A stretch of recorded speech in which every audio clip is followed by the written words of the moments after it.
Galviņu redzam. 0-1. Lūk tā, jāizspēlē vairākums. Šajā sezonā Komarovs, Gorovikovs, un Klepišs. Abiem piespēles būs gan Komarovam, gan Gorovikovam. Vēl ir daudz, teiksim tā. Kuri vārti lieliski! No kā epizode no zilās līnijas? Kāds no mūsu aizsargiem izskatās, ka... Jā, Kristaps Sotnieks, jā. Starp kā aizsargiem trāpīja. Perfekti nosacīts bija Volkovs. Tur Lundmarks ar Jālasvārdu, kā uzliek virsū Volkovam. Jā, vēl Jālasvārdu stāvēja priekšā. Dodamies uz priekšu, vēl viens metiens. Nobloķē, vēl viens metiens un vārti! Kolosāla epizode Rīgas Dinamo izpildījumā īsā laika posmā. Gan izlīdzinām rezultātu. Un arī izpildinājums vadībā. Manuprāt, Šindels. Olusenijus šeit jāuzstāvē. Viņš izkārtoja. Un Šindels precīzi virs pleca trāpa.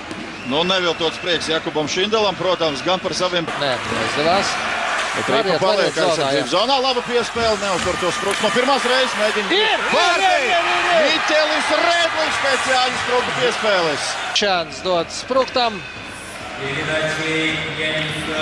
Ar otru kustību, jā, starp kā aizsargiem iesat Ripu vārtos. Pirmoreiz Volkovs aptur Ripu un ar otru atkārtotu kustību Miķelis Redlis panāk 3-1.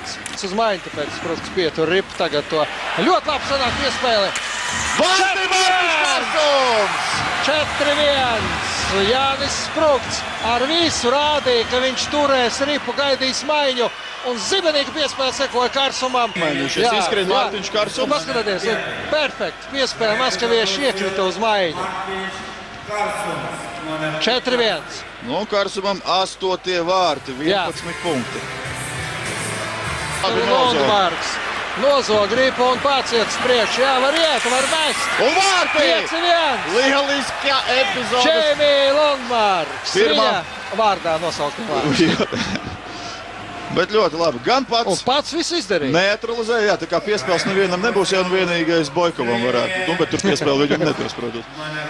Jā, kamēr viņš atvēzējās, Lundmarks bija klāt, paķēra Ripu un visu nokārtoja. 5-1. Zaudēt šo uzvaru ritmu, nepazaudēt šo spēles ritmu. Ripa ielido arī mūsu vārtos, tur ir rikošets gadījās. No labā skatāmies Graņāks, bet trāpa. Nu, tur izskaties gan pret Galviņu, gan pret otru mūsu aizsargu. Jā, Guntim Galviņam trāpa pa slīdu.